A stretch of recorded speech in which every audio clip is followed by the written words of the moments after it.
Selamat siang Tribuners, Anda sedang menyaksikan live update Tribun News edisi Selasa 28 Juni 2022. Seperti biasa, akan kami sajikan informasi teraktual dan menarik yang akan dilaporkan secara langsung oleh reporter kami di lapangan. Bersama saya Dea Mita, kurang lebih 1,5 jam ke depan, inilah live update selengkapnya. Kita menuju kabar pertama, Tribuners. Cecep Nurmansyah, 34 tahun, menjadi salah satu korban kecelakaan beruntun di kilometer 92 Tol Cipularang, Purwakarta pada Minggu 26 Juni lalu. Akibat kecelakaan itu, warga Santiong, Kelurahan Nagasari, Karawang ini mengalami patah kaki hingga harus dilakukan tindakan operasi. Bagaimana keadaan terkini dari korban dan juga update dari kasus kecelakaan ini akan diinformasikan rekan Muhammad Azam, reporter Warta Kota yang sudah bergabung bersama kami. Silakan dengan informasi Anda. Ya, baik rekan Dea, memang kondisi salah satu korban dari kecelakaan di kilometer 92 Tol Cipularang, Purwakarta, Jawa Barat, salah satunya ialah Cecep Nurmansyah, yakni warga Karawang Barat. Kondisinya dari keterangan pihak Ketua RT setempat bahwa kondisi dari Cecep Nurmansyah mengalami patah kaki bagian kaki sebelah kiri. Memang dijelaskan bahwa kaki dari Cecep Nurmansyah itu pada hari ini rencananya akan dilakukan operasi pemasangan pen di Rumah Sakit Abdul Rojak, Sadang, Purwakarta.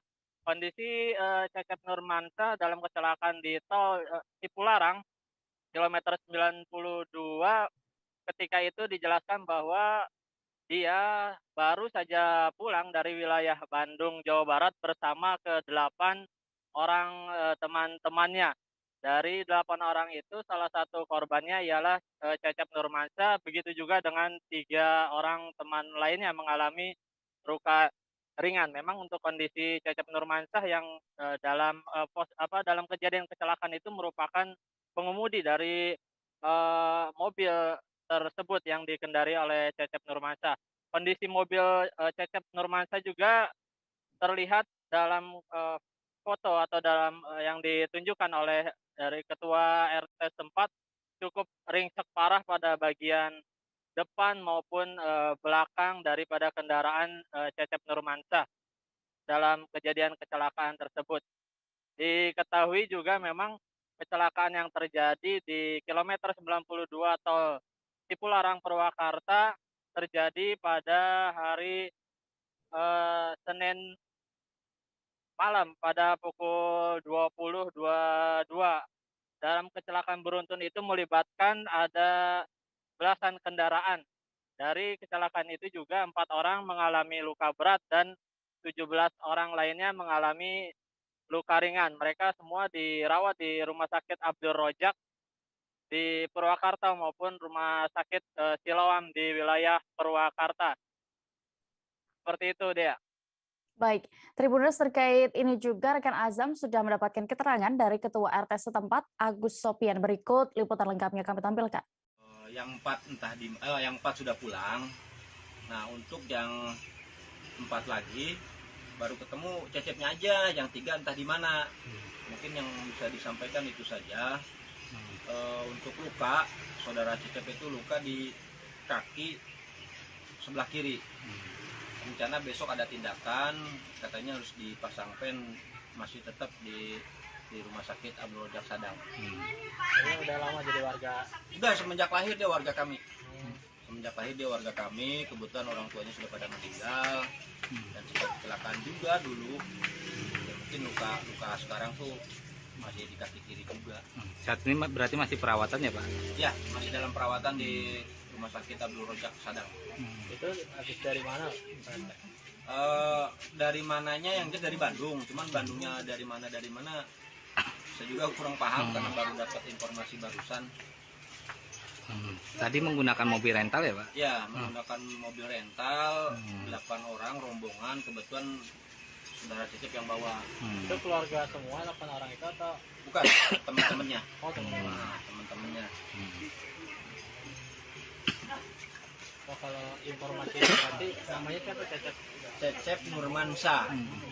Cecep Nurmansyah, kebetulan warga RT 02 RW 17, lingkungan Santul Utara RT 2 RW 17.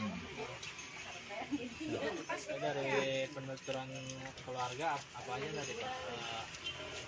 Berarti masih dirawat Masih dirawat di Rumah Sakit Abdul Rojak Sadang. Ada rencana dirujuk. Kita beralih ke Jawa Tengah, Tribuners. Kecelakaan antara Toyota Avanza dengan kontainer terjadi di Simpang Solidaritas Alun-Alun Utara, Boyolali. Kecelakaan itu mengakibatkan Toyota Avanza bernomor polisi A 1513 TT ringsek setelah ditimpa peti kemas kontainer yang tergelimpang. Untuk laporan lengkapnya akan disampaikan oleh rekan Triwidodo, reporter dari Tribun Solo yang sudah bergabung bersama kami. Silakan rekan. Iya, dia dapat saya informasikan bahwasannya pada hari Senin sekitar pukul 8.00 waktu Indonesia Barat telah terjadi kecelakaan yang melibatkan antara kendaraan Toyota Avanza dan truk kontainer pengangkut peti kemas yang berisi plastik yang diangkut dari Semarang menuju Solo. Kecelakaan ini terjadi tepat di utara Simpang Solidaritas Alun-Alun Lor Boyolali, di mana kecelakaan ini bermula saat Toyota Avanza yang dikemudikan oleh Suryano yang merupakan warga dari Kabupaten Legon, Banten, ini akan masuk ke tol Solo Semarang melalui gerbang tol Boyolali. Namun sebelum masuk ke tol, pengemudi ini terlebih dahulu karena memang kedua atau pengemudi dan penumpangnya ini berasal dari wilayah Agung, Kecamatan Taman Sari Kabupaten Boyolali, sehingga sebelum meninggalkan Boyolali keduanya berniat untuk bersuah foto di miniatur yang berada di tengah Simpang Solidaritas yang berada di alun-alun Lor Boyolali ini. Saat kemudian setelah keduanya atau penumpang dan pengemudi ini turun dari arah barat atau dari arah jalur lingkar utara, melaju kencang sebuah truk kontainer yang mengangkut plastik yang dikemudikan oleh Saifullah, warga Lebak, Banten. Diduga truk kontainer ini mengalami remblong sehingga saat menikung di simpang atau di bundaran Simpang Solidaritas di alun-alun Lor tersebut, truk kehilangan kendali sehingga menabrak ataupun menimpa kendaraan Toyota Avanza yang bernomor polisi 1513 TT tersebut, sehingga mengakibatkan kendaraan Toyota itu mengalami ringsek pada bagian depan. Meskipun telah terjadi kerusakan yang dialami oleh kendaraan tersebut cukup parah, namun tidak ada korban luka maupun korban jiwa dalam peristiwa ini, mengingat seluruh pengemudi ataupun seluruh penumpang yang ada di dalam mobil tersebut sudah keluar, sehingga kecelakaan ini tidak menimbulkan korban jiwa. Hanya saja kerugian material dari kecelakaan tersebut. Meski begitu, seluruh kendaraan atau seluruh barang bawaan termasuk organ yang merupakan milik pengemudi ini juga berhasil diselamatkan. Selain itu, akibat kecelakaan ini juga tidak mengakibatkan kemacetan yang berarti di jalan Simpang Solidaritas Boyolali ini, mengingat jalan ini merupakan akses menuju gerbang tol Boyolali yang cukup lebar, sehingga dan tidak banyak kendaraan yang berlalu lintas menggunakan jalur tersebut ya. Baik, Tribuners, terkait kecelakaan ini rekan Triwidodo juga sudah melakukan wawancara bersama Kanit Gakum Satlantas Polres Boyolali, Ibda Bambang Nova, dan juga korban bernama Suyarno. Selengkapnya kami tampilkan. Akan mengambil arah balik. Namun karena posisinya sedikit turunan dan berliku, ada kendaraan KBM Avanza itu parkir di tepi jalan. Truk yang dari arah barat, truk kontainer itu dia oleng, menghantamlah ke kendaraan KBM Avanza. Namun korban alhamdulillah tidak ada. Masih dugaannya dan truknya ngeblong atau gimana? Mungkin bisa jadi ngeblong karena dari lihat tromol mesinnya masih panas. Trailer dari arah atas sana kenceng sekali ya. Tuh kelihatan juga nggak keren amat itu dalam tikungan ini. Jadi sampai sekitar dari mobil saya ini jaraknya kira-kira ada 10 meter lah, yaitu rodanya sudah ngebelah itu, Ngebelah, ngangkat semua. ngangkat. Iya, pas nyampe posisi samping mobil saya, ambruk helm tersebut. Buntutnya kontainer nyangkut nah mobil saya. Korban. Pak Harno dari mana? Saya asli dari Taman Sari. Saya tinggal di Banten. Di Banten. Ini mau balik ke Mau ke Taman Sari Musuk. Iya. Iya, Taman Sari Musuk. Tadi sekira jam berapa Pak kejadiannya? Jam 8-an lah lewat dikit. Jam 8. Pas itu Bapak di luar gitu? Iya, lagi turun. Baru turun? Iya. Alhamdulillah selamat ya Pak. Alhamdulillah. Kabar berikutnya datang dari Papua. Lembaga Masyarakat Adat Nabire bersama 6 suku pemilik hak ulayat Saireri II Nabire mengeluarkan pernyataan sikap menolak dengan keras Kabupaten Nabire menjadi ibu kota Provinsi Papua Tengah. Pernyataan sikap 6 suku pemilik hak ulayat itu berlangsung di distrik Abepura, Kota Jayapura pada hari ini Selasa 28 Juni 2022. Bagaimana dari acara ini akan disampaikan oleh rekan Aldi Bimantara, reporter dari Tribun Papua yang sudah siap dengan informasinya langsung dari sana. Silakan. Halo Dea dan juga Tribuners, tepat sekali Lembaga Masyarakat Adat Nabire bersama 6 suku pemilik hak ulayat Saireri II Nabire mengeluarkan pernyataan sikap menolak dengan keras Kabupaten Nabire menjadi ibu kota Provinsi Papua Tengah. Dea dan juga Tribuners, pernyataan sikap menolak Nabire menjadi ibu kota Provinsi Papua Tengah dibacakan secara langsung oleh Kepala Suku Besar Kepulauan Mora, Donatus Sembor, yang disaksikan para tetua adat dan pemuda. Dalam penyampaian aspirasi tersebut, setidaknya ada 6 hal yang bersifat sebagai tuntutan dan diminta untuk harus dipenuhi. Pertama, Dea dan juga Tribuners, ini pihaknya meminta menyikapi pembahasan rancangan Undang-Undang Provinsi Papua Tengah. Lembaga Masyarakat Adat bersama 6 suku pemilik hak wilayah adat di Nabire menyatakan dengan tegas untuk mendukung penuh Kabupaten Mimika sebagai ibu kota Provinsi Papua Tengah. Kemudian kedua, pihaknya menolak dengan tegas Nabire sebagai ibu kota Provinsi Papua Tengah. Kemudian dalam pernyataan sikap di poin ketiga, pihaknya menolak Nabire dimasukkan ke dalam cakupan wilayah Provinsi Papua Tengah dan menyatakan Nabire tetap berada pada Provinsi Papua atau Provinsi Induk. Dea dan juga Tribuners, pada tuntutan keempat, pihaknya juga meminta pemilik hak ulayat Saireri II ini kepada Panja Rancangan Undang-Undang DPR RI Papua harus memperhatikan dan mengakomodir hal yang diminta begitu.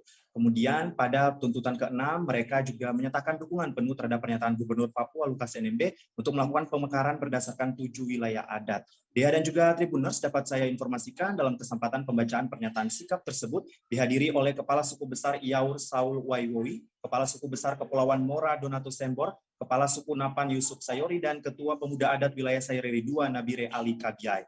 Turut serta pula Ketua Lembaga Masyarakat Adat Nabire Sokrates Sayoru, Ketua Aliansi Masyarakat Pesisir dan Kepulauan Nabire Hendrik Andoy, Sekretaris Ikatan Kerukunan Masyarakat Adat Nabire di Jayapura Eduardo Umatrai. Dan dapat saya informasikan pula Dea dan juga Tribuners, sebelumnya diketahui Komisi 2 DPR RI sudah membentuk 3 panitia kerja panja yang bertugas menyelesaikan usulan pemekaran 3 daerah otonomi baru di Provinsi Papua. Ada 3 provinsi baru yang nantinya muncul begitu, yaitu Provinsi Papua Selatan, Provinsi Papua Tengah, dan Provinsi Papua Pegunungan Tengah.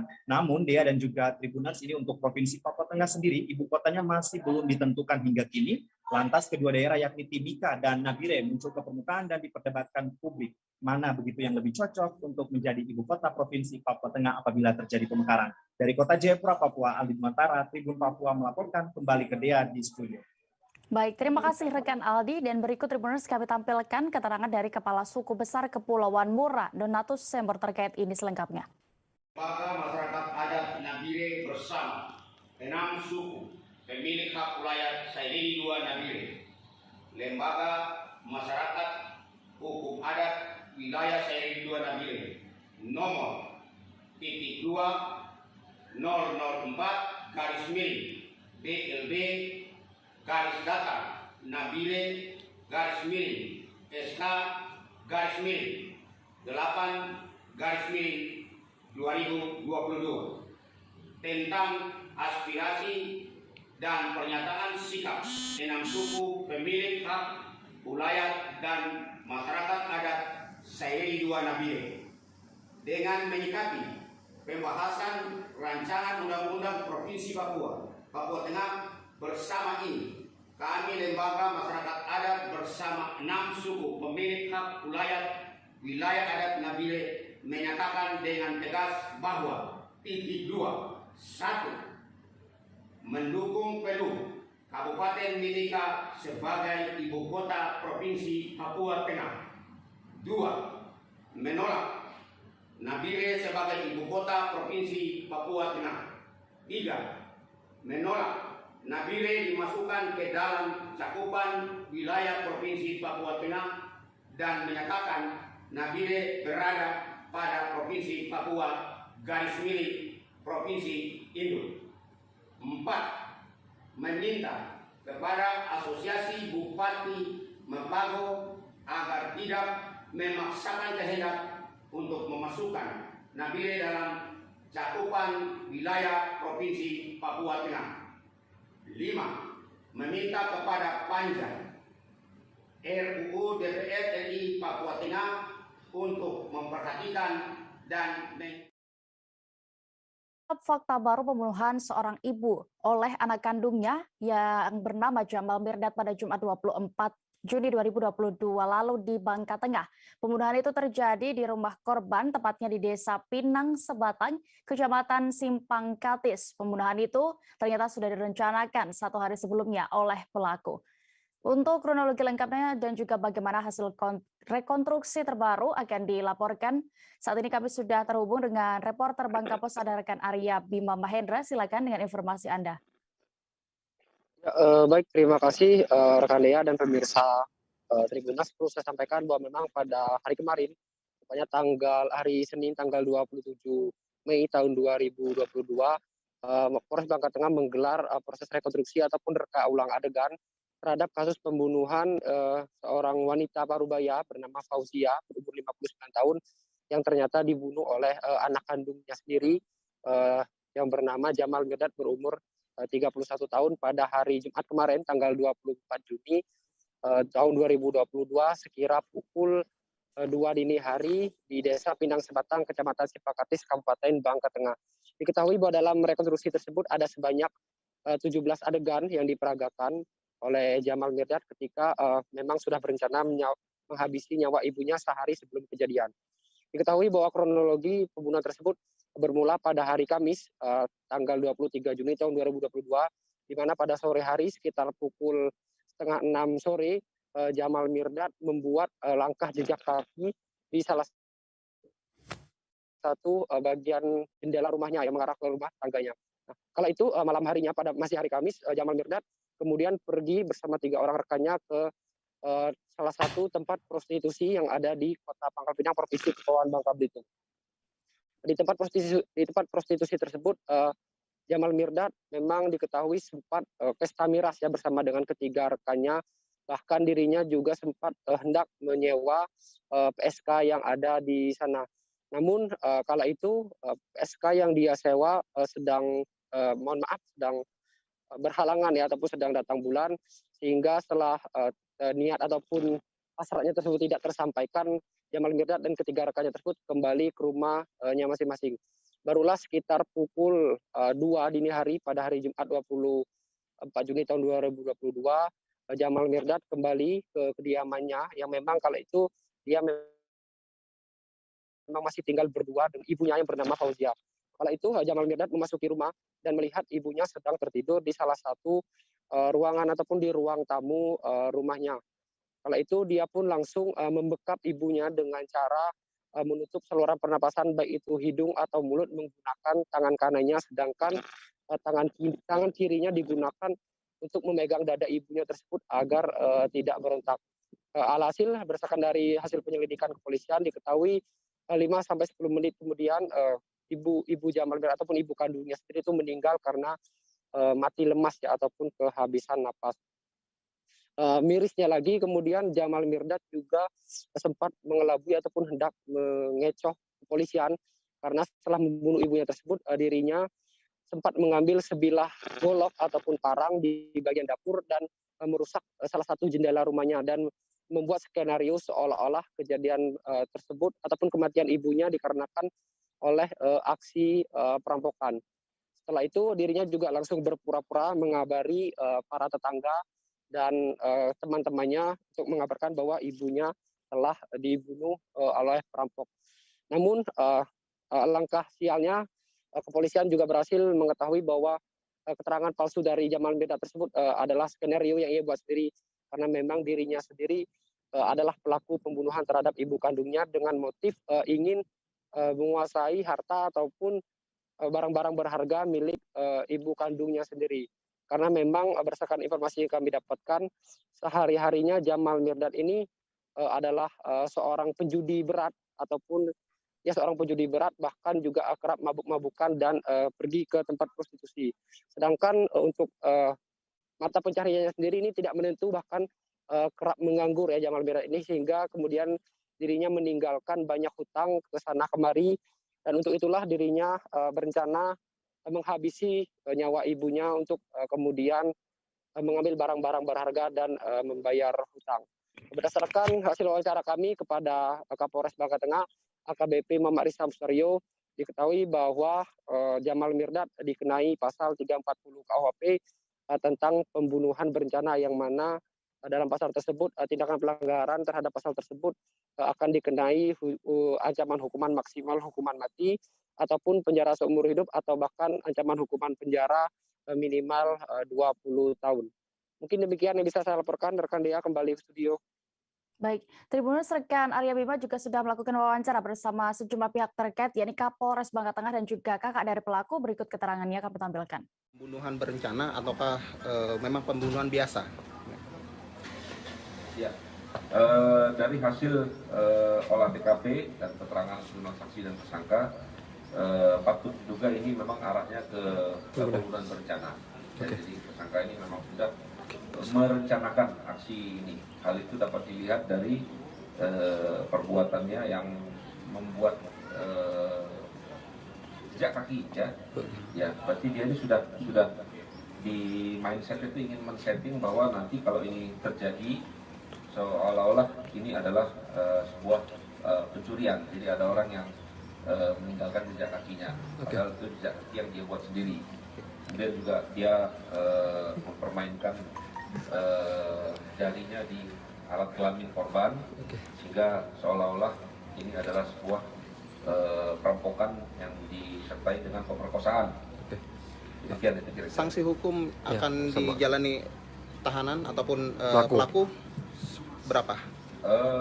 Kalau pembunuhan berencana itu ancaman paling tinggi itu pidananya adalah hukuman mati, atau penjara seumur hidup, atau paling lama penjara itu 20 tahun.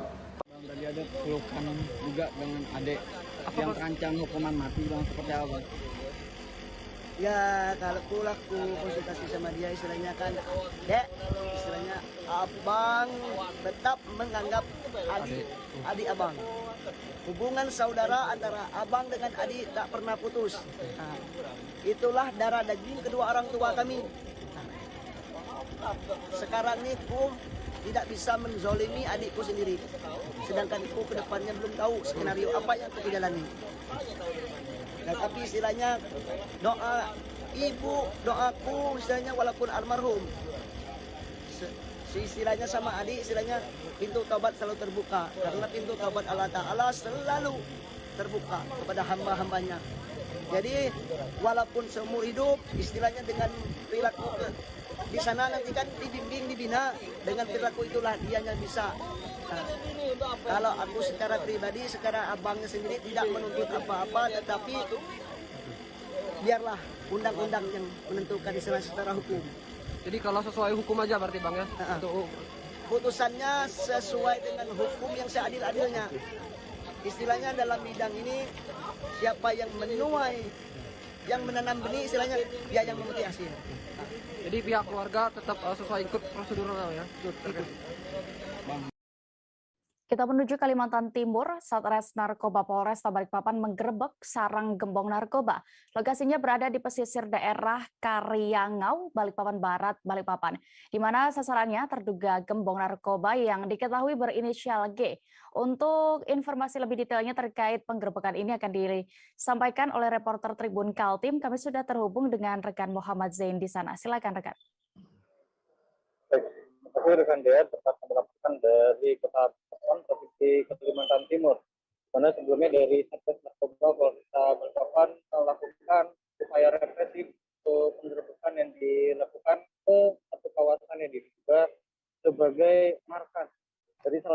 jaringan pengedar narkotika jenis sabu di Kota Balikpapan. Adapun untuk lokasinya sendiri ini memang sudah dilakukan pengintaian beberapa hari terakhir dan memang sudah diduga kuat bahwa lokasi tersebut merupakan salah satu tempat penjualan narkotika di Kota Balikpapan. Adapun lokasinya sendiri ini berada di tengah hutan mangrove atau hutan bakau, di mana tempatnya ini sebetulnya sudah sangat jauh dari pemukiman penduduk. Sehingga untuk mengakses lokasi tersebut membutuhkan waktu yang tidak sebentar, bahkan akses jalannya sendiri pun terbilang rusak. Tribun Kaltim sendiri sempat meninjau melalui jalur laut. Kami menggunakan speedboat untuk bisa mengakses lokasi tersebut, di mana kami dari jalur laut ini langsung bertemu ataupun bersinggungan dengan akses belakang dari kawasan ini. Dalam pantauan kami di lokasi markas ini, tempat ini memang dibangun ala kadarnya dengan menggunakan tumpukan kayu, kemudian ranting dan seng. Begitupun juga dari bangunan depan, di mana dari bangunan-bangunan ini ditumpuk, seng-seng ini ditumpuk hingga tinggi, kurang lebih ketinggiannya mencapai 4 meter untuk menutupi bangunan yang ada di dalam dari kawasan ini. Untuk luas areal dari markasnya ini sendiri, ini seluas 2.500 meter persegi, tepat di pesisir dari perairan di Teluk Balikpapan. Kemudian dari akses pagar tersebut ternyata memang cukup sulit karena memang dari pemilik ataupun bandar narkoba ini ternyata sudah mempersiapkan pertahanan yang cukup rumit, di mana untuk pintu masuknya sendiri dia menggunakan material besi yang cukup tebal dan itu pun masih juga diganjal menggunakan kayu ulin, sehingga sedikit membutuhkan usaha ekstra untuk bisa masuk ke dalam.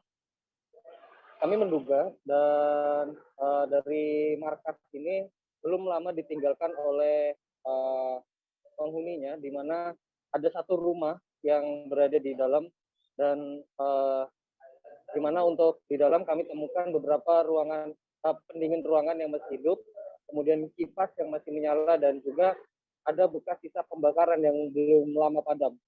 Dan ternyata kami temukan juga di markas tersebut adanya satu menara pantau yang diduga digunakan oleh para pengedar narkoba ini untuk melihat pembeli yang datang dari sisi darat maupun dari sisi laut, karena memang dari luas jarak pandang yang cukup jauh dilihat dari menara pantau ini.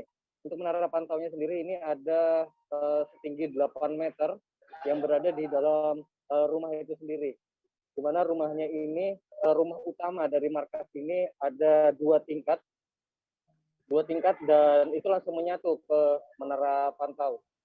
Kurang lebih kami menunggu hitungan jam di markas tersebut dan memang ada beberapa orang yang sempat mendekat untuk melakukan pembelian, namun mereka memutuskan untuk putar balik ataupun membatalkan rencana mereka untuk membeli sabu karena ternyata setelah kami cek dari sisi depan dari pengedar ini ataupun penjual narkotika jenis sabu di Balikpapan ini sudah memasang pelang bertuliskan kosong yang ada di seng dinding mereka.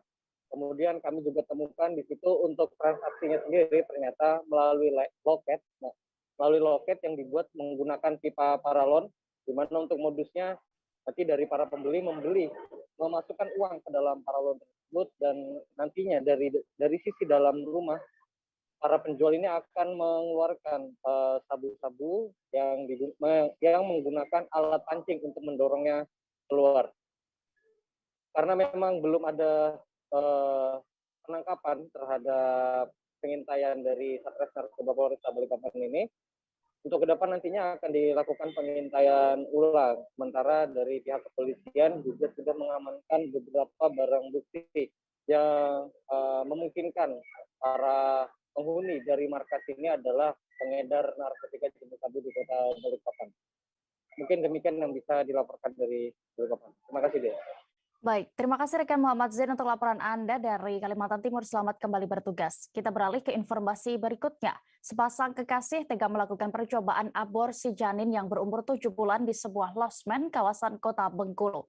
Percobaan praktik aborsi dengan meminum obat tanpa resep dokter ini dilakukan oleh TY 18 tahun dan WI 18 tahun yang saat ini masih berstatus mahasiswa. Untuk laporan lengkapnya akan disampaikan reporter Tribun Bengkulu. Kami sudah terhubung dengan rekan Surya Dijaya di sana. Silakan dengan informasi Anda. Baik, rekan Dea di studio, dapat dilaporkan bahwa kejadian aborsi ini yang dilakukan oleh sepasang kekasih yang ada di Kota Bengkulu terjadi dimulai dari Sabtu tanggal 25 Juni 2022 kemarin. Pada Sabtu kemarin, TY bersama dengan WW menginap di salah satu losmen yang ada di Kota Bengkulu. Di losmen itulah pada malam minggu tersebut, WW dibantu dengan TY meminum 3 butir pil penggugur kandungan. 1 ditelan langsung dan 2 lagi diletakkan di bawah lidah. Namun hingga pagi tidak terjadi kontraksi apa-apa, dan sehingga jam 9 pada hari Minggu tanggal 26 bulan Juni 2022 kemarin, sepasang kekasih itu pun pulang ke kos-kosan milik WW. Namun saat tiba di kos-kosan milik WW sekitar pukul 3 sore, WW mengalami kontraksi hebat dan mengalami kehabisan energi. Jadi untuk mengobati hal tersebut, TY dan WW berangkat ke Rumah Sakit Rafflesia yang ada di Kota Bengkulu untuk mendapatkan pengobatan. Saat tiba di rumah sakit tersebut, dan saat akan diperiksa oleh dokter, si ibu dari bayi tersebut pun meminta izin kepada dokter untuk ke toilet dengan alasan buang air kecil. Namun saat berada di dalam toilet, WW justru melahirkan seorang bayi prematur laki-laki. Dan saat keluar baru ia mengakui kejadian tersebut kepada dokter yang ada di rumah sakit tersebut bahwa dia sudah melahirkan seorang janin di toilet tersebut. Dokter pun yang mendapat kabar itu langsung memeriksa dan benar bahwa ada seorang bayi laki-laki ditemukan di toilet rumah sakit tersebut dan sempat dalam kondisi yang sehat, itu benar. Jadi setelah mendapatkan laporan tersebut dari pihak rumah sakit, tim Macan Gading Reskrim Polres Bengkulu mendatangi Rumah Sakit Rafflesia dan mengamankan kedua pelaku dan memintai keterangan. Saat ini untuk TY, ayah dari bayi tersebut, telah ditetapkan sebagai tersangka dan dijerat dengan pasal, untuk sementara masih dijerat dengan pasal 340 KUHP tentang pembunuhan berencana. Karena pada kemarin Senin 27 Juni 2022 pagi, bayi tersebut meninggal dunia dan dimakamkan di TPU Rawamakmur Kota Bengkulu. Sehingga yang sebelumnya pasal yang menjerat kedua pelaku ini adalah percobaan pembunuhan, namun setelah meninggalnya bayi tersebut, pasal itu pun berubah menjadi pasal 340 dengan pembunuhan berencana. Untuk kondisi terkini, WW, ibu dari bayi tersebut, masih dirujuk di Rumah Sakit Bayangkara Kota Bengkulu dan pihak kepolisian melakukan penundaan penahanan terhadap WW karena kondisi WW yang masih lemah akibat dari mengalami pendarahan yang cukup hebat usai melahirkan kemarin. Dari keterangan Kasat Reskrim Polres Bengkulu, untuk penetapan tersangka bagi ibu dari si bayi tersebut, saat ini masih dilakukan penundaan hingga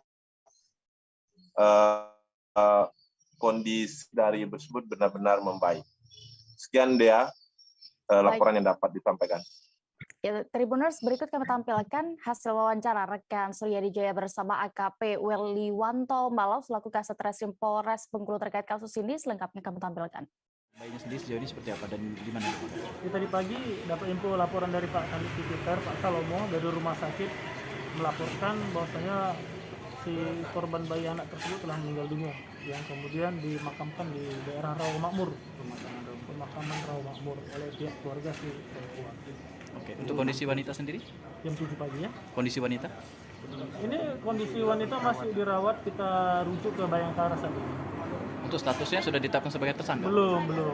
Nanti setelah pemeriksaan medis, kita periksa apa dalih dan keterangannya, kita analisa kondisi sudah baik, nanti kita tetapkan sebagai tersangka. Udah dewasa, kita lihat dulu keterangannya kan? Berarti udah dewasa, Pak ya? Oke, siap. Dua-duanya udah dewasa. Pengawasan ketat ya Bang ini. Ya, kita akan keluarkan surat pembantaran.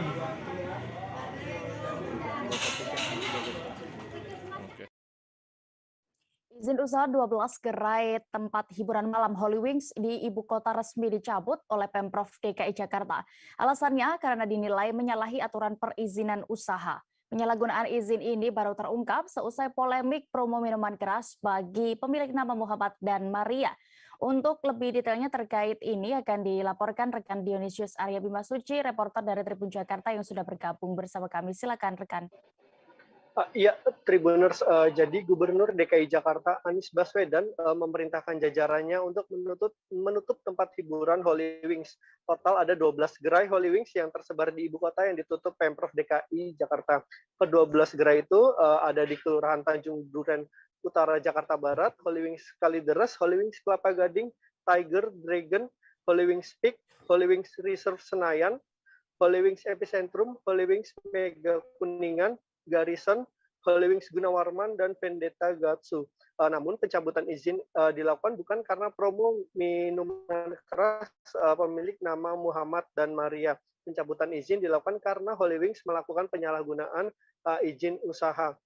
Pasalnya 7 outlet Holy Wings hanya memiliki izin menjual miras untuk dibawa pulang. Bahkan 5 lainnya tidak memiliki izin tersebut. Namun dalam prakteknya ternyata mereka memperbolehkan pengunjung untuk minum miras di tempat. Wakil Gubernur DKI Jakarta Ahmad Riza Patria mengakui penyalahgunaan izin ini baru terungkap setelah jajaran Pemprov DKI Jakarta melakukan penyelidikan lebih lanjut setelah viral promo miras Muhammad dan Maria. Selang sehari setelah keputusan pencabutan dikeluarkan oleh Pemprov DKI Jakarta, pagi tadi petugas Satpol PP melakukan penyegelan di 12 gerai Holy Wings ini, mulai dari Gatsu hingga daerah Kelapa Gading. Demikian Dea.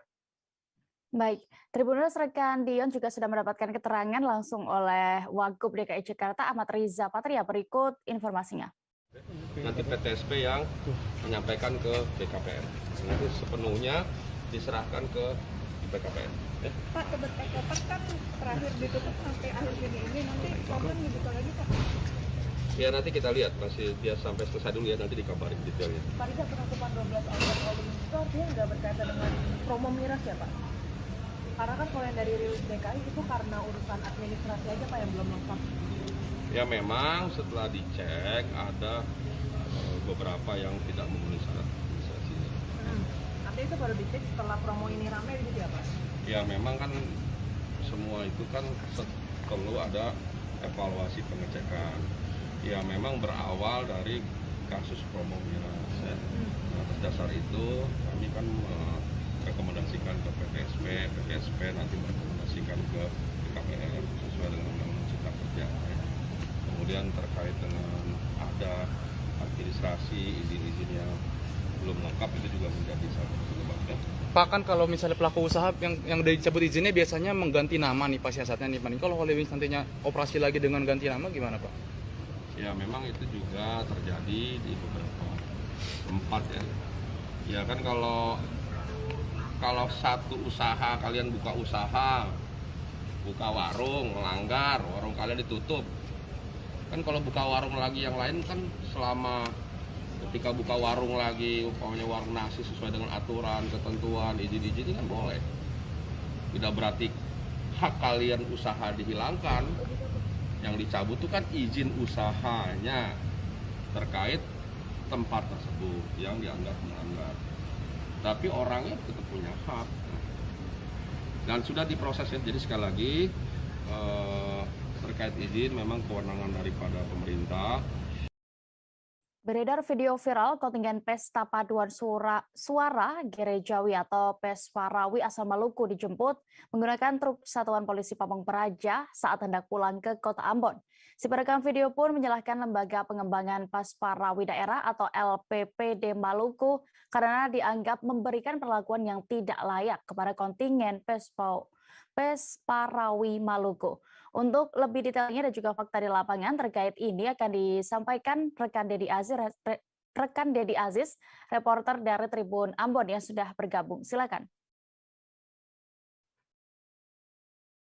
Ya, baik, terima kasih Dea dan juga Tribuners. Dapat kami laporkan bahwa memang kemarin kontingen Pesparawi asal Maluku berhasil membawa pulang gelar juara begitu dari ajang Pesta Paduan Suara Gerejawi Nasional yang diselenggarakan di daerah istimewa Yogyakarta.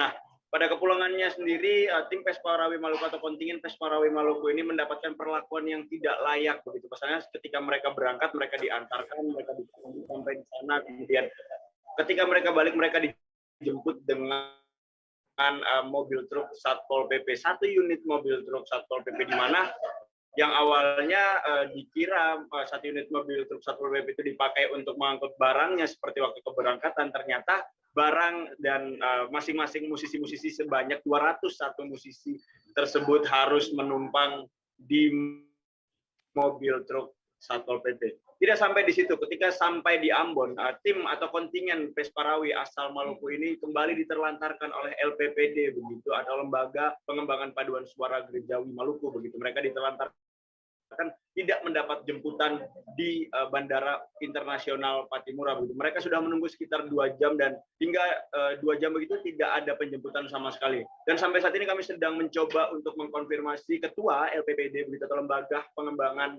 Paduan Suara Maluku untuk dimintai tanggapan ataupun keterangan ataupun klarifikasinya terkait penelantaran yang dilakukan ini. Dan kami masih menunggu klarifikasi dari beliau dan teman kita sudah menjadwalkan untuk bertemu untuk melakukan wawancara singkat begitu Dea. Baik, terima kasih rekan Dedi Aziz untuk laporan Anda. Selamat kembali bertugas. Kita beralih ke informasi berikutnya. Tribuners dari Jawa Timur, kebakaran melalap gudang Sabara Polres Kediri Kota di Jalan KDP Slamet pada Senin 27 Juni 2022 petang kemarin. Amunisi pengendali huru-hara atau PPH seperti granat gas air mata dan senjata pelontarnya yang disimpan di dalam gudang berhasil diselamatkan.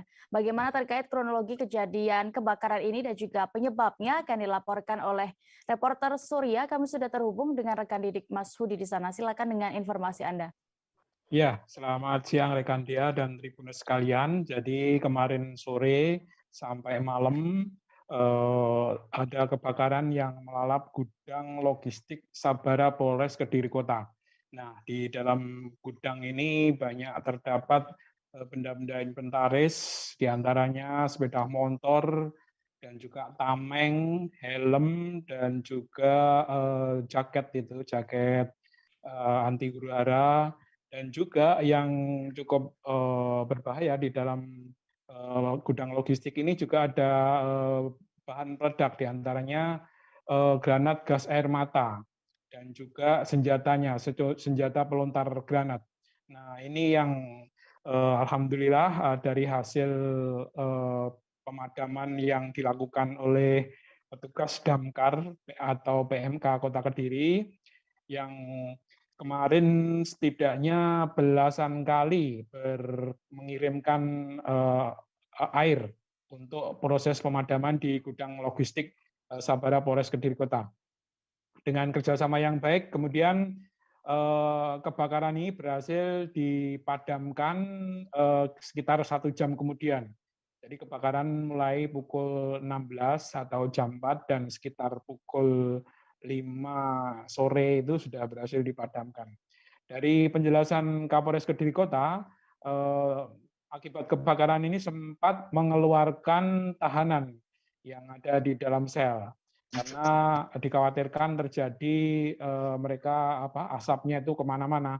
Namun karena kondisi berhasil dikendalikan dan api berhasil dipadamkan, tahanan yang sempat dibawa keluar ruang sel tahanan ini kemudian dikembalikan lagi ke sel. Dan meskipun terjadi kebakaran di gudang logistik, pelayanan yang ada di Mapores Kediri Kota tetap berjalan dengan baik. Pantauan hari ini masyarakat tidak terganggu dan gudang logistik yang mengalami kebakaran ini ditutup dengan kain terpal.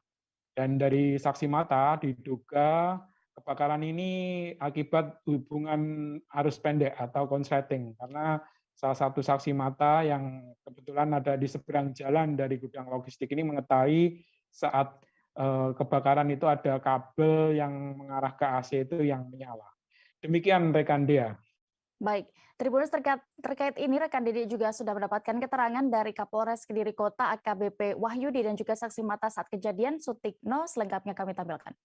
Rekan-rekan media yang saya cintai dan banggakan, tadi sekitar pukul 16 ya kita mengalami ada bencana, yaitu terbakarnya gudang logistik dari Samapta Polres Kediri Kota. Tapi alhamdulillah di bawah dari 1 jam, sekitar jam 5 kurang, sudah bisa kita minimalisir, dan juga karena koordinasi yang baik antara stakeholder yang ada, rekan-rekan dari Damkar, dari TNI, dari Brimob yang membantu kami. Jadi alhamdulillah untuk kerusakan bisa diminimalisir. Jadi ini sedang kita inventarisir barang-barang yang ada, dan juga untuk Mako dan tahanan dalam kondisi yang baik. Saya minta doanya pada rekan-rekan agar segera bisa pulih kembali. Untuk pelayanan, alhamdulillah tidak ada kendala. Kita tetap memberikan pelayanan yang terbaik pada masyarakat. Diduga sementara hubungan dari arus pendek ya. Ini nanti untuk pendalaman lebih lanjut akan kami sampaikan lebih lanjut. Dan tadi ada senjata juga dia. Ya itu ya, makanya itu flare ya, fastball itu. Fastball ini karena saya bilang tadi, ini gudang dari logistik Samapta. Jadi ini makanya, tapi alhamdulillah semua sudah bisa kita lokalisir, bisa kita amankan. Jadi sekali lagi saya minta dukungan dan doanya dari rekan-rekan, dan alhamdulillah tidak ada korban jiwa, dan juga untuk kebakar untuk ruangan juga mungkin rekan-rekan bisa lihat hanya gudang logistik saja, tidak merembet kemana-mana karena cepat. Depannya ada kabel kok nyala konslet. Listrik. Oh, kabel listrik ya. Iya. Di atas genteng ini atau di mana? Di bawah Mas, di ruangan. Pas. AC, oh ya. Terus kemudian? Iya, di dalam sudah besar tapi nggak ada yang tahu. Oh, di dalam malah besar apinya ya? Besar, tapi di polisi nggak ada. Apa nggak ada keluar asapnya itu? Ada, tapi masih kecil kan keluar. Kabelnya kan nyala, sudah ada apinya. Posisi Bapak pada waktu itu di mana Pak? Posisi Bapak? Ini kan jualan. Oh, kelihatan Pak? Berapa ruang Pak yang terbakar? Ya masih satu ruang di situ Mas, sebelum kejadian kan. Oh, nggak ada petugasnya tuh Pak? Kok nggak sampai? Kosong, biasanya penuh. Oh, itu gudang ya? Pas kosong. Bapak. Gudang apa sih Pak? Itu ya ada yang sepeda motor semua itu. Gudangnya Polres gitu? Ya, gudangnya Polres. Parengasmo Pak Sinten Pak? Pak Tekno. Aksi pencurian motor terjadi di sebuah indekos di Jalan Ampera 2, Pademangan Barat, Pademangan, Jakarta Utara. Anehnya maling motor itu sempat mengucapkan salam sebelum mematahkan setang dan membawa kabur Honda Beat incarannya. Hal itu terlihat dari rekaman CCTV yang menampilkan aksi dua pelaku. Untuk lebih detailnya terkait pencurian ini akan dilaporkan rekan Gerald Leonardo Agustino, reporter Tribun Jakarta yang sudah siap dengan informasinya. Silakan. Ya, Dea dan juga Tribuners, dimanapun Anda berada, dapat saya laporkan bahwa pada hari Minggu malam, tepatnya di Jalan Ampera 2, Kelurahan Pademangan Barat, Kecamatan Pademangan, Jakarta Utara telah terjadi aksi pencurian kendaraan bermotor, di mana dalam hal ini Honda Beat milik salah satu penghuni kos yang ada di Jalan Ampere 2 ini digondol atau diambil oleh maling yang berjumlah 2 orang, dan aksi pencurian ini terekam CCTV yang terpasang di indekos tersebut. Memang dalam prosesnya Dea dan juga Tribuners, kedua pelaku ini awalnya datang berboncengan dengan mengendarai sepeda motor melintas di depan kos-kosan yang dihuni oleh korban, dan ketika mereka melihat bahwa parkiran kos-kosan ini dalam kondisi sepi, salah satu pelaku memang langsung turun dari motornya. Pelaku yang berperan sebagai eksekutor ini langsung mendekati gerbang, dan dari rekaman CCTV yang ada terdengar pelaku yang berperan sebagai eksekutor ini sempat mengucapkan salam, mengucapkan assalamualaikum, dan ketika tidak ada jawaban dari dalam kos-kosan ini, pelaku langsung masuk ke dalam parkiran kos-kosan dan langsung berupaya mencuri Honda Beat yang terparkir di halaman parkiran kos-kosan tersebut. Dalam prosesnya, seperti yang dapat terlihat dari rekaman CCTV, pelaku yang berperan sebagai eksekutor dengan ciri-ciri mengenakan tas ransel, helm, dan jaket ini juga langsung melakukan atau mematahkan stang motor dari milik korban ini. Dan dalam hitungan detik, motor Honda Beat ini berhasil dibawa kabur pelaku yang aksinya terekam CCTV. Adapun dalam kejadian ini, korban merupakan seorang karyawati yang bernama Intan, berusia 27 tahun. Dan Intan ini menyatakan bahwa Honda Beat yang dicuri 2 maling tersebut merupakan milik kantornya. Selama ini Intan pulang ke kos-kosannya dan berangkat kerja itu biasanya mengendarai atau menumpang angkutan umum atau ojek online. Namun karena memang dia ada urusan, akhirnya menggunakan motor dinas milik kantornya ini. Namun ketika selang puluhan menit dari dia memarkirkan kendaraannya ini, motornya langsung digasak 2 orang maling yang aksinya terekam CCTV. Kembali ke Anda, Dea. Baik, terima kasih rekan Gerald untuk laporan Anda dari Jakarta. Selamat kembali bertugas. Kita beralih ke Aceh, Tribuners. Kawanan gajah liar mengobrak-abrik 4 gubuk dan 8 hektar kebun milik petani di kawasan Cot Girek, Kabupaten Aceh Utara. Tim Conservation Response Unit Cot Girek bersama masyarakat melepaskan petasan ke udara untuk menggiring kawanan gajah itu. Lalu bagaimana terkait kronologi kejadian ini? Kami sudah terhubung dengan rekan Zaki Mubarak, reporter dari Serambi News. Silakan dengan informasi Anda. Ya, terima kasih Dea. Selamat siang rekan Tribun News. Dapat kami informasikan bahwa pada Jumat lalu, Tim Conservation Response Unit atau CRU Cot Girek bersama masyarakat menghalau kawanan gajah liar menggunakan petasan yang dilepaskan ke udara untuk menggiring kawanan gajah tersebut keluar dari areal kebun milik petani desa Cot Girek, Kecamatan Cot Girek, Kabupaten Aceh Utara. Kawanan gajah liar tersebut telah mengobrak-abrik 4 gubuk dan sekitar 8 hektar kebun milik petani, sehingga sejumlah gubuk milik masyarakat yang berkebun di Dusun Alubuluh, desa tersebut rusak parah akibat dirobohkan oleh kawanan gajah liar. Kemudian informasi yang kita peroleh, ada sekitar 8 kawanan gajah liar dan 1 bayi gajah yang masuk ke kawasan kebun petani tersebut. Nah, kawanan gajah tersebut sudah terlihat sejak Kamis 17 Juni 2022 lalu. Kemudian terpantau oleh tim merusak gebuk dan mengobrak-abrik tanaman petani. Kepala kru atau Jaik Yatudin mengatakan upaya penggiringan terus dilakukan hingga sore pada Sabtu 19 lalu. Dalam upaya penggiringan ini, rombongan harus mencari terlebih dahulu keberadaan gajah tersebut.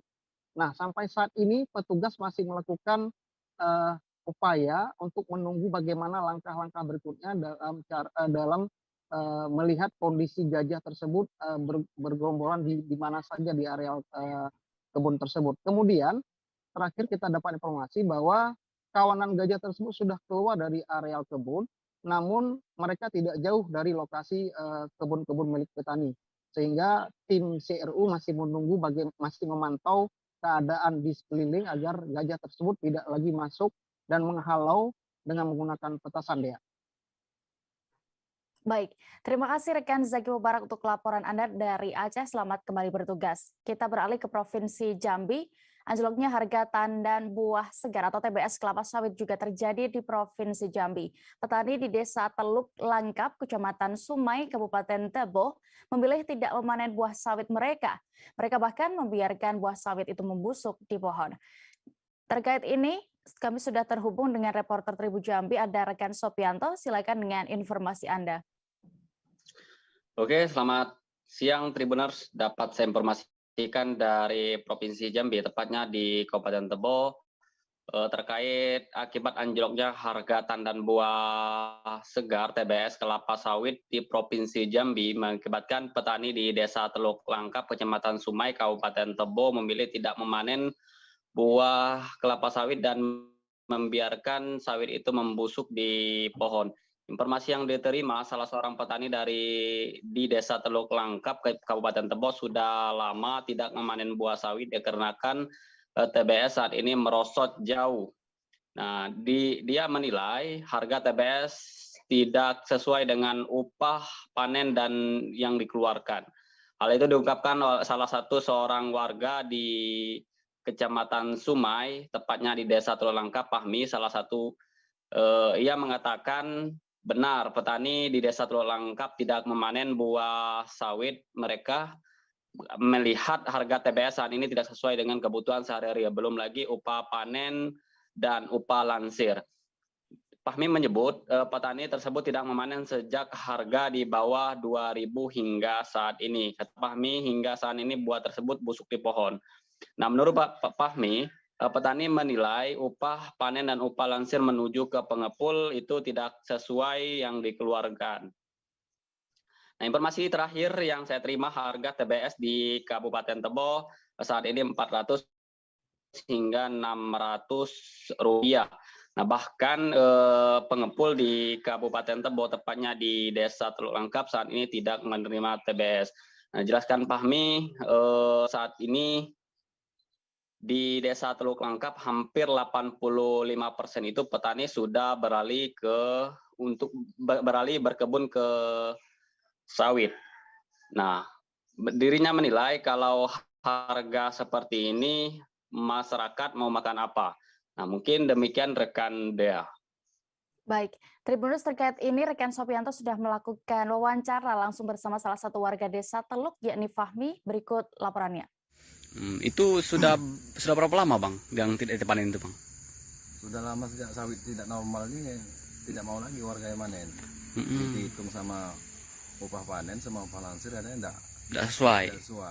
Oh, alasannya Bang karena upah panen dan operasional Bang ya? Operasional, karena walaupun sawit murah, upah panen ini tetap sama operasional kan. Nah Bang, itu apa namanya? 9 hektar setengah itu apa namanya punya warga sini Bang artinya. Ya, punya warga. Nah artinya Bang di Desa Teluk Langkap ini apakah masih laku TBS atau seperti apa Bang?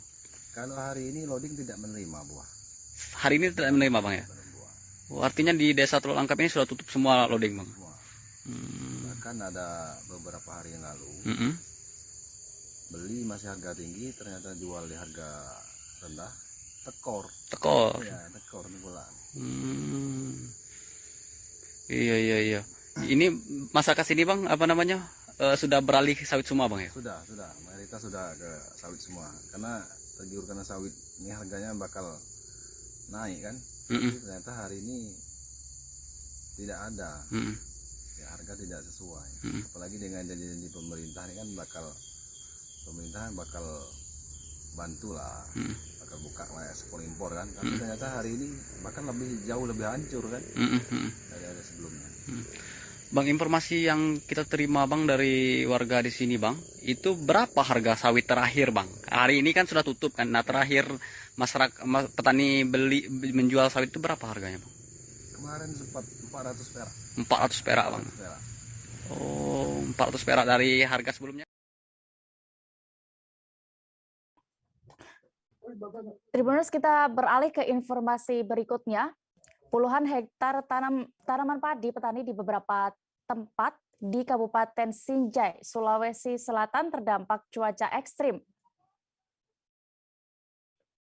Padi warga terendam air banjir luapan sungai dan banjir air hujan. Tiupan angin kencang beberapa waktu ini juga berdampak pada rusaknya tanaman di padi masyarakat petani. Dan informasi lebih detailnya terkait kondisi dan situasi di sana, Tribuners, kami sudah terhubung dengan reporter Tribun Timur, ada rekan Samsul Bahri. Silakan dengan laporan Anda. Baik, terima kasih Mbak Dea di redaksi Tribun News.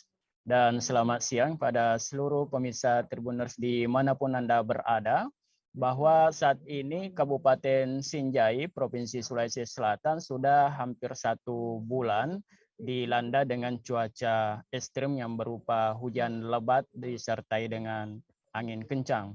Dan dari dampak dari cuaca buruk tersebut mengakibatkan rusaknya sejumlah area pertanian warga seperti tanaman padi, ada yang baru ditanam yang kemudian ikut terendam air, kemudian ada yang sudah berbuah dan tertimpa dengan hujan lebat dan disertai dengan angin kencang sehingga mengakibatkan tanaman padi rebah, dan ini diperkirakan petani dapat mengalami gagal panen. Dan ini tidak hanya di wilayah Desa Garecing, Kecamatan Sinjai Selatan yang seperti ini Mbak Dia, tetapi juga di beberapa wilayah desa dan kelurahan di beberapa kecamatan seperti di wilayah Kecamatan Bulu Podo, wilayah beberapa desa di wilayah Kecamatan Sinjai Tengah, dan beberapa desa di wilayah Kecamatan Sinjai Timur. Nah, selain dampak cuaca ekstrim merusak tanaman pertanian warga, padi warga juga memutus sejumlah jalan antar kecamatan di kabupaten ini. Yang baru-baru ini terdapat 3 tanah longsor yang memutus jalan poros Desa Sohiring ke Kecamatan Bulu Podo ke Kecamatan Sinjai Tengah, dan selain itu juga memutus jalan antar kecamatan dari Desa Matunrong Telue, Kecamatan Sinjai Tengah ke Kecamatan Bulu Podo. Dan selain itu juga tanah longsor memutus akses jalan Kelurahan Balakia ke Desa Gunung Perak, Kecamatan Sinjai Barat ke Malino, Kabupaten Goa, Provinsi Sulawesi Selatan. Dan selain itu juga terdapat dampak seperti pohon tumbang yang menimpa beberapa rumah di beberapa desa yang terpisah seperti di Desa Bonto Sinala dan Desa Bonto Sinala, Kecamatan Sinjai Borong, dan Desa Saukang, Kecamatan Sinjai Timur, Kabupaten Sinjai. Dan selain itu juga angin kencang merusak 1 unit rumah di Pulau Kambuno, Kecamatan Pulau 9, Kabupaten Sinjai, Mbak Dea. Baik, Tribuners, terkait ini juga rekan Samsul Bahri sudah melakukan wawancara bersama Kepala BPBD Sinjai, Budi Yaman. Berikut keterangannya. Ya, jadi terkait dengan cuaca buruk yang terjadi dalam hampir 1 bulan terakhir di wilayah Kabupaten Sinjai, yang mana bukan hanya hujan dengan curah hujan dengan intensitas yang tinggi, tetapi juga disertai angin kencang di beberapa wilayah yang mengakibatkan sejumlah rumah terdampak yang mengalami kerusakan. Demikian halnya dengan sejumlah tanaman produktif di wilayah Kecamatan Bulu Podo. Terakhir ini, minggu-minggu terakhir, hujan dengan intensitas yang cukup tinggi mengakibatkan banjir di beberapa desa seperti Sumbuakan, Kecamatan Sinjai Timur, tepatnya Desa Panaikan.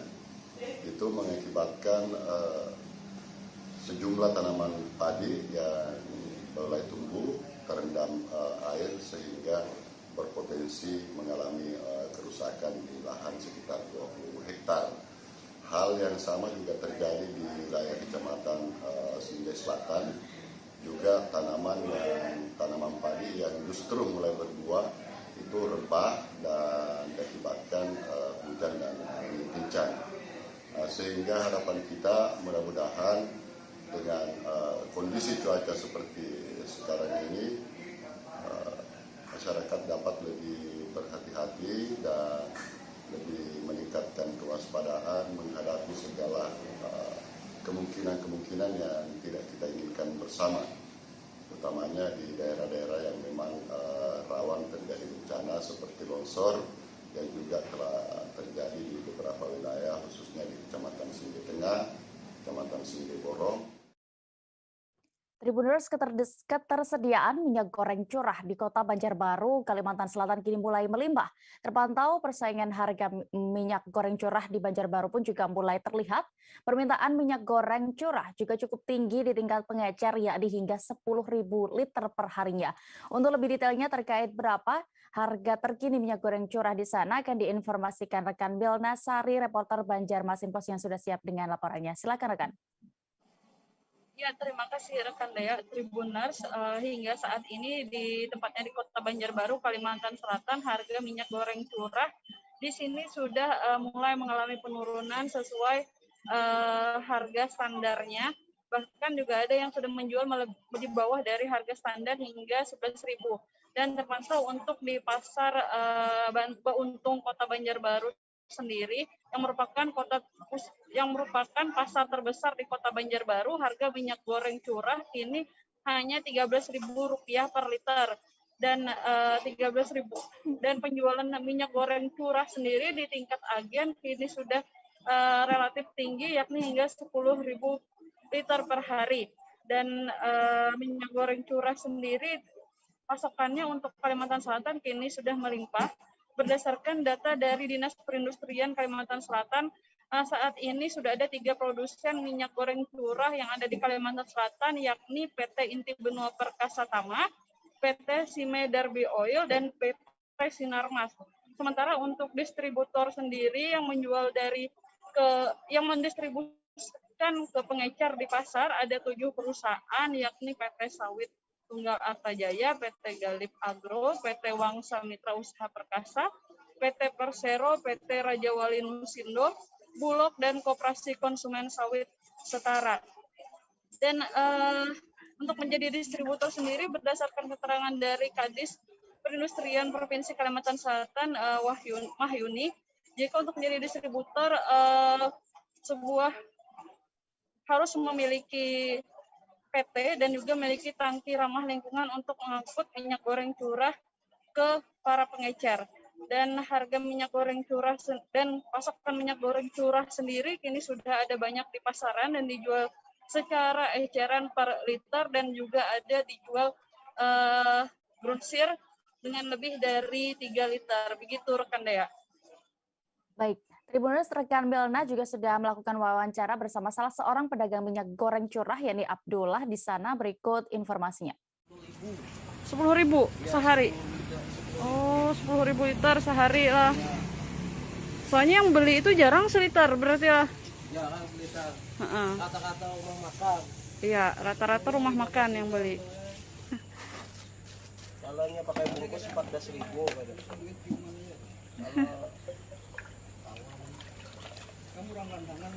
nah, jadi disaring dulu lah.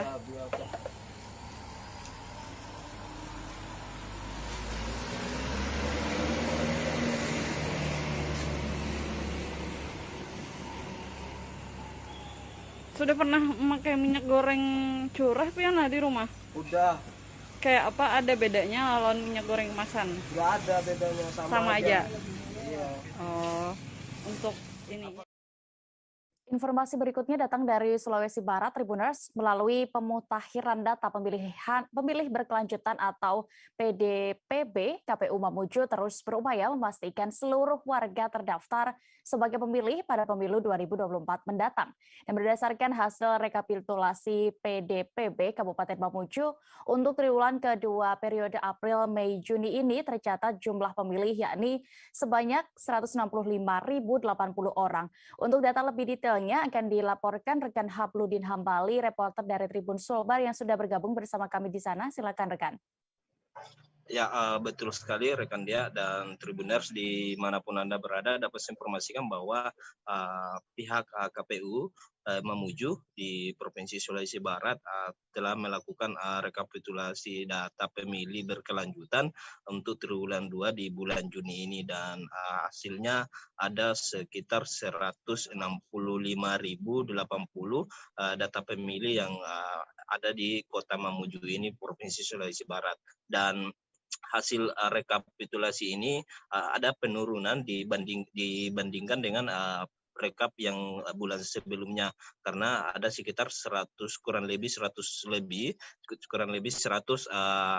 data pemilih yang mengalami pengurangan, di mana dari yang disampaikan oleh pihak KPU Mamuju ada sekitar 91 orang yang meninggal dunia dan ada sekitar 40 kurang lebih 40 data pemilih yang sudah pindah domisili ataupun keluar dari Kabupaten Mamuju, Provinsi Sulawesi Barat ini, sehingga KPU Mamuju akan terus melakukan rekapitulasi setiap bulannya sampai di bulan Oktober nanti untuk penetapan DP 4 yang akan disahkan secara bersama, baik itu dari pihak Capil maupun dari pihak KPU itu sendiri, sehingga dalam tahapan pemilu 2024 itu berjalan sesuai yang diharapkan dan bisa tidak ada range untuk data pemilih ini berbeda dengan yang dikeluarkan oleh Capil itu sendiri. Dan dari data pemilih ini belum dimasukkan berapa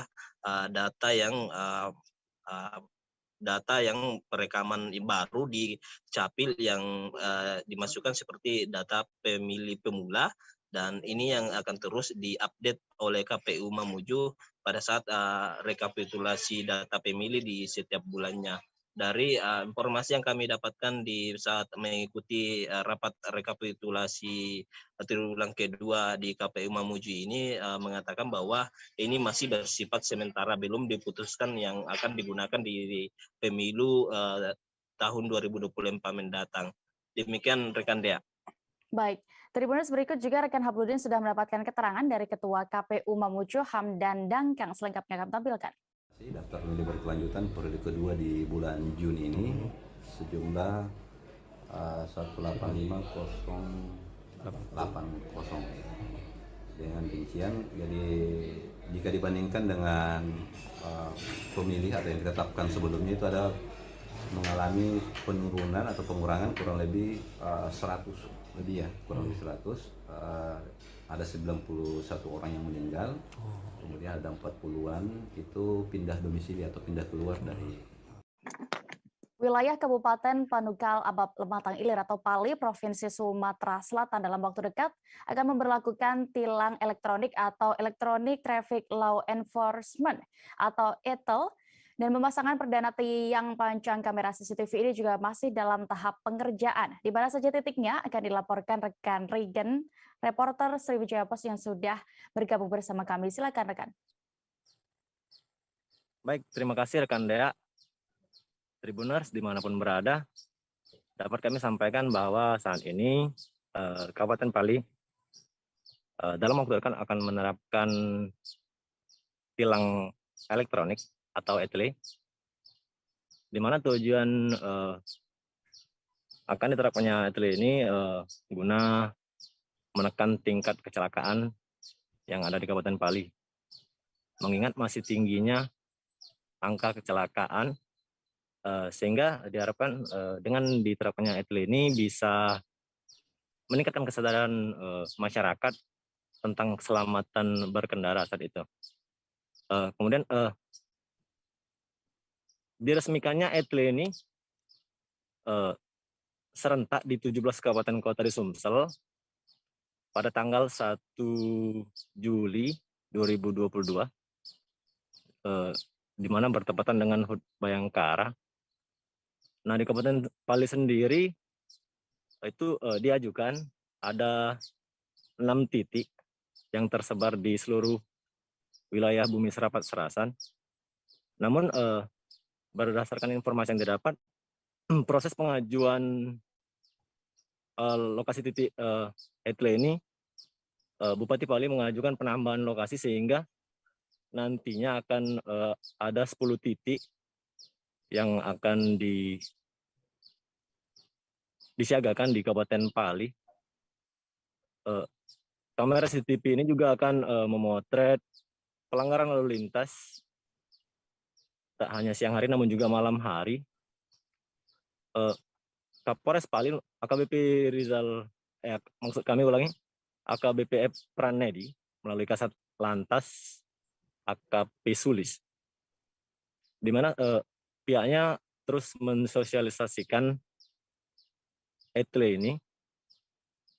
Notabene Kabupaten Pali sendiri yang belum memiliki lampu merah, saat ini perdana dilakukan pemasangan ETLE.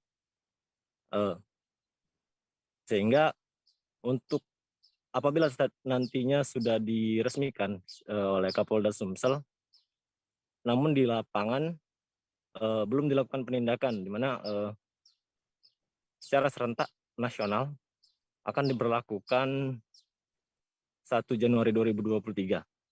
Sehingga diharapkan masyarakat tetap memperhatikan keselamatan saat berkendara. Diterapkannya ETLE ini di Kabupaten Pali sendiri menuai berbagai respon dari masyarakat ya. Di mana banyak anak-anak muda yang kaget karena belum pernah melihat yang ETLE. Respon menarik seperti kaget, mengira kilat ataupun selfie juga dilakukan masyarakat. Demikian rekan Dea. Baik, Tribuners rekan-rekan juga sudah melakukan wawancara bersama Kasat Lantas Polres Pali AKP Sulis terkait penerapan ETLE di sana. Selengkapnya kami tampilkan. Bagaimana dan berapa titik yang akan terpasang? Ya baik, jadi khusus di Kabupaten Pali termasuk kabupaten kota yang lain sudah terpasang 1 titik lokasi pemasangan ETLE. Sementara rencananya nanti di Kabupaten Pali sendiri ada 6 titik untuk pemasangan ETLE. Itu di mana saja, Bang?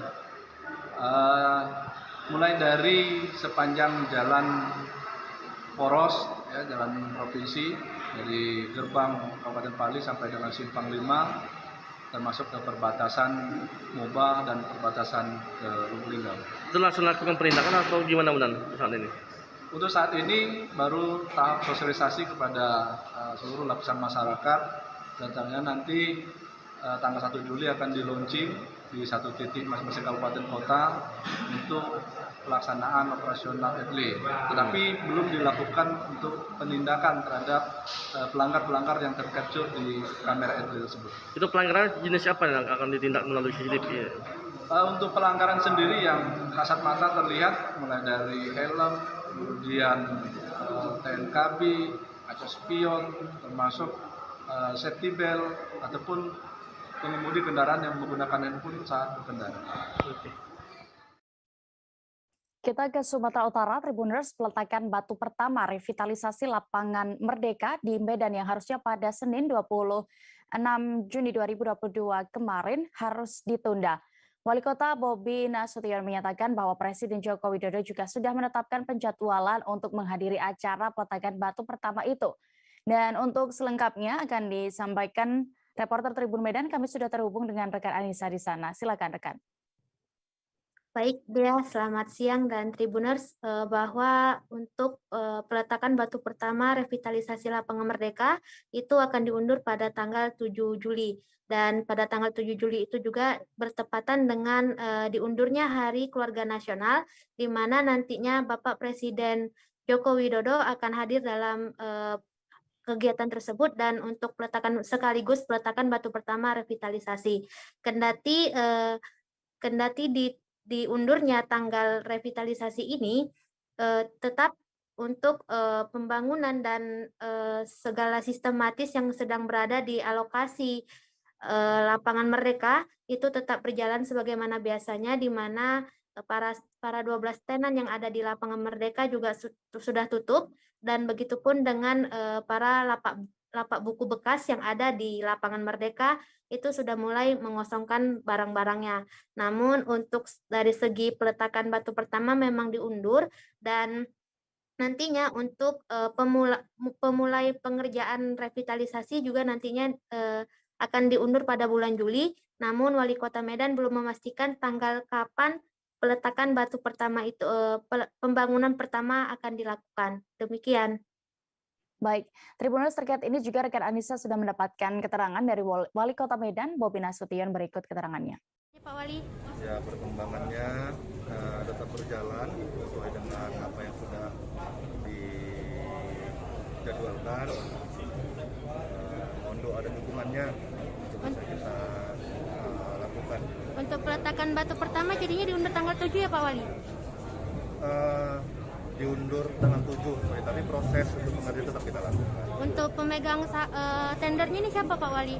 Pemegang tender maksudnya? Pemegang tender revitalisasi Lapangan Merdeka Pak Wali. Tendernya ya di website itu, website apa itu namanya? Oke. Tender itu apa? Siap. Ini terkait Apa namanya tuh? WLP Pak. WLP. Oke, siap Pak. Terkait PMK Pak Wali? Saat ini kan menjadi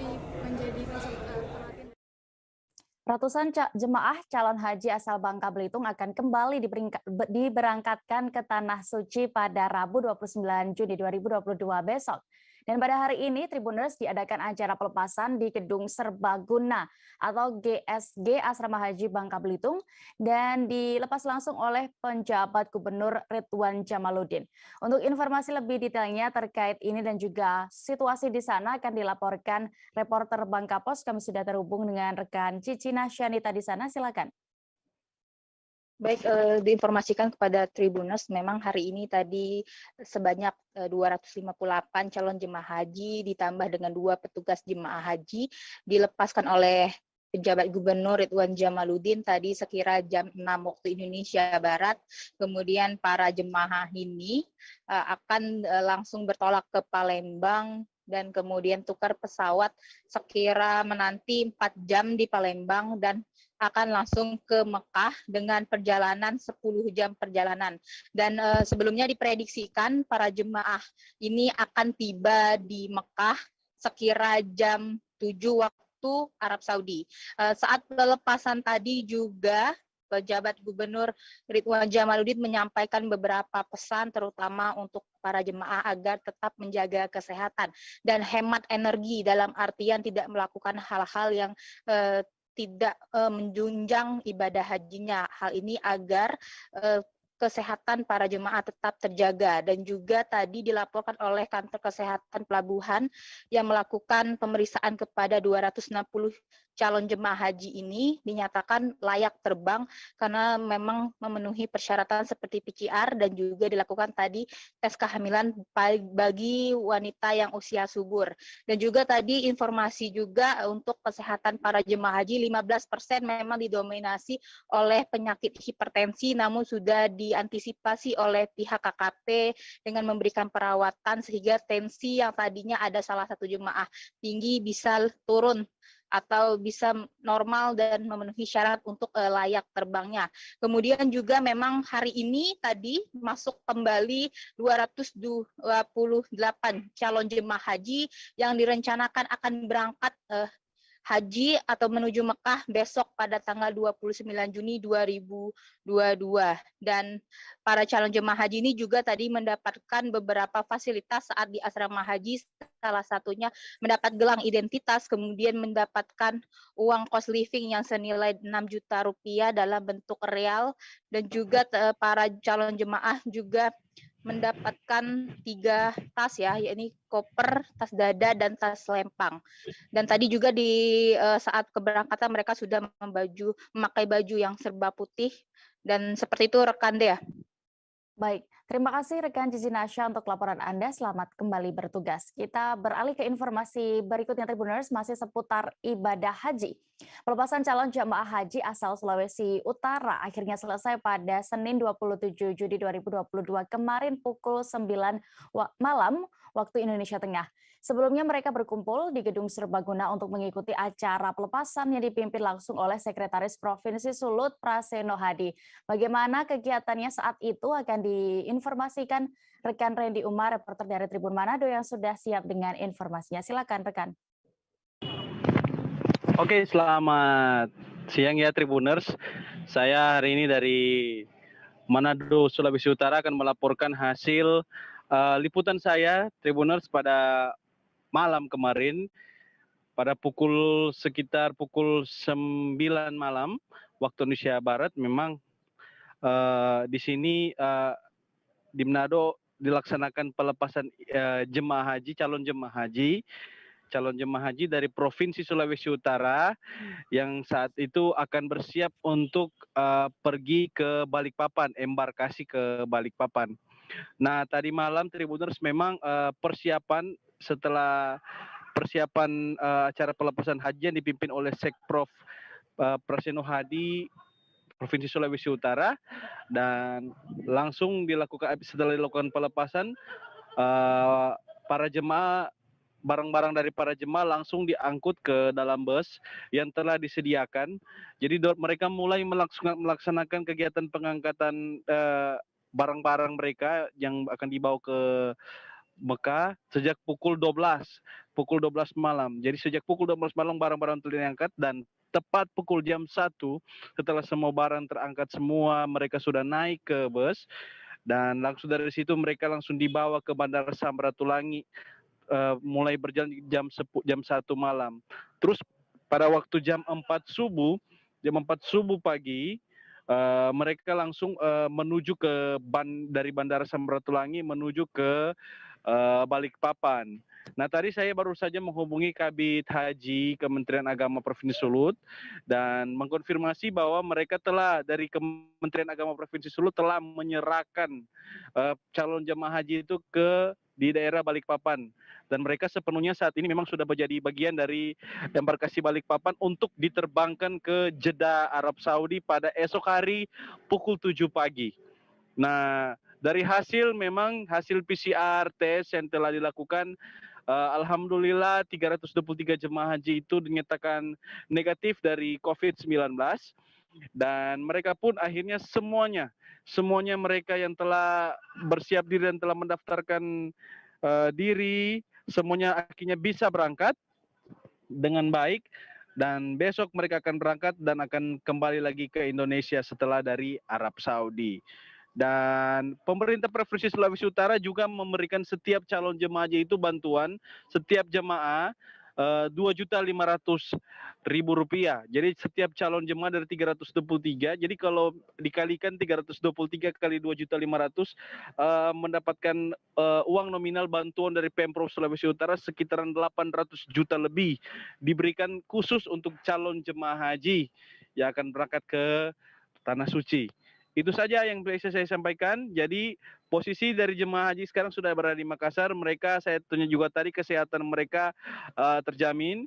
Kesehatan bukan mereka juga aman, semuanya sehat selalu, dan mereka siap untuk pergi ke Mekah. Terima kasih dan selamat siang. Baik, terima kasih rekan Randy Umar untuk laporan Anda dari Manado. Selamat kembali bertugas.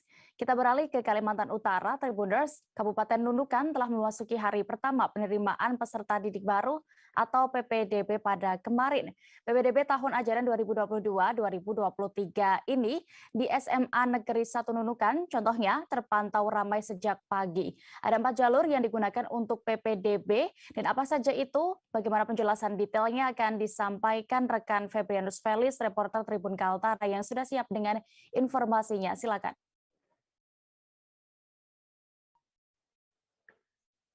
Halo rekan Dea dan Tribuners, dapat saya laporkan kembali bahwa sejak kemarin berlangsung proses penerimaan peserta didik baru tahun ajaran 2022-2023 di SMA Negeri 1 Nunukan, dan terpantau ramai karena memang SMA Negeri 1 Nunukan ini tiap tahun antusias calon peserta didik baru sangat tinggi untuk masuk ataupun mendaftar di sekolah SMA Negeri 1 Nunukan. Ketua PPDB SMA Negeri 1 Nunukan Hilman dan mengatakan banyak calon peserta didik baru yang didampingi orang tuanya kemarin datang ke SMA Negeri 1 Nunukan untuk menanyakan dokumen yang harus diupload melalui link pendaftaran, termasuk jalur zonasi yang memang kata Hilma tiap tahun ini menjadi pertanyaan orang tua calon peserta didik baru. Untuk pendaftaran PPDB di SMA Negeri 1 Nunukan hanya boleh dilakukan secara online, baik melalui link pendaftaran maupun barcode yang ditempel pada beberapa titik di sekolah. Bila mana calon peserta didik baru tidak memiliki handphone yang Android, maka tim PPDB SMA Negeri 1 Nunukan akan langsung berkunjung ke rumah calon peserta didik baru tersebut atau dengan metode jemput bola sepanjang ada laporan daripada orang tua ataupun calon peserta didik baru. Hilma menjelaskan bahwa calon peserta didik baru untuk jalur zonasi memang tidak boleh mendaftar di 2 sekolah sekaligus. Jadi jalur afirmasi berbeda dengan jalur afirmasi prestasi dan perpindahan orang tua itu bisa dipilih 2 sekolah. Lebih spesifik, Hilma katakan untuk jalur prestasi, panitia akan melakukan meranking nilai calon peserta didik baru berdasarkan tingkat prestasi akademik maupun non-akademik yang diperoleh.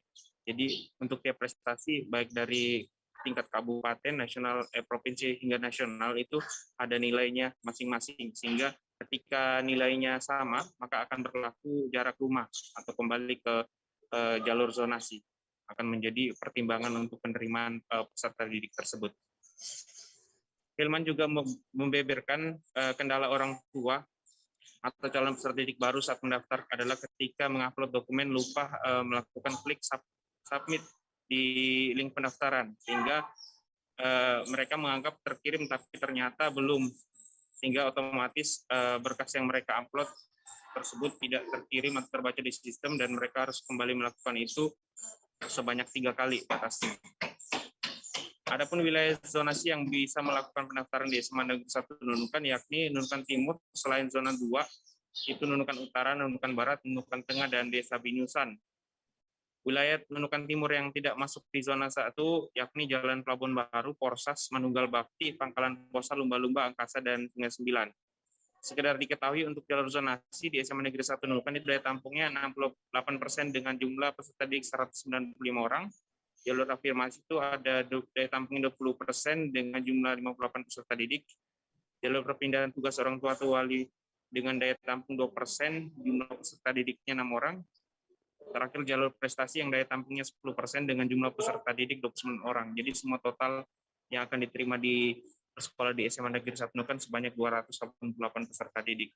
Demikian laporan sementara dari Nunukan, Kalimantan Utara. Felix kembali ke dia di studio. Baik, terima kasih rekan Febrianus Felix untuk informasi Anda. Selamat kembali bertugas. Kita beralih ke Jawa Timur, Tribuners. Pagelaran wayang kulit ditampilkan saat pelepasan siswa kelas 6 SDN Tanjung Rejo 5, Kota Malang. Acara pelepasan siswa kelas 6 ini menjadi istimewa meski dihelat di halaman sekolah. Dalam ciliknya adalah Boma Raditya Lingganata yang berusia 13 tahun. Bagaimana saat itu perayaannya akan diinformasikan rekan Silvianita Widiawati, reporter dari Surya Malang yang sudah bergabung bersama kami. Silakan rekan.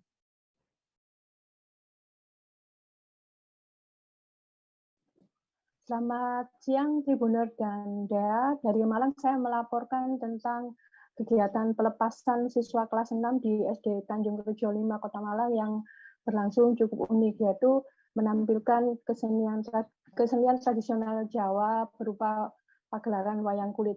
Panggungnya di bawah pohon beringin yang ada di sekolah tersebut, dan Boma adalah siswa dari sekolah tersebut yang ingin menghibur teman-temannya lewat aksinya.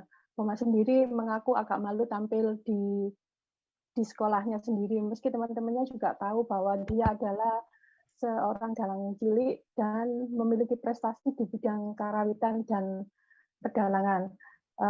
Adapun tema yang diangkat adalah Anoman Duta. Untuk kegiatan penampilannya itu Boma mengaku banyak berlatih dibantu ayahnya, terutama untuk dialog-dialog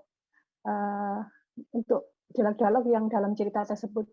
Dalam cerita itu memang ia tidak tampil dengan durasi panjang karena hanya merupakan salah satu dari mata acara yang ada di pelepasan siswa tersebut.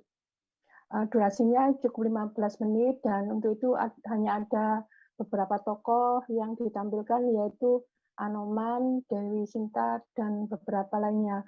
Selain itu dia juga menyelipkan pesan-pesan untuk temannya supaya tidak hanya bermain handphone tapi juga tidak melupakan belajar.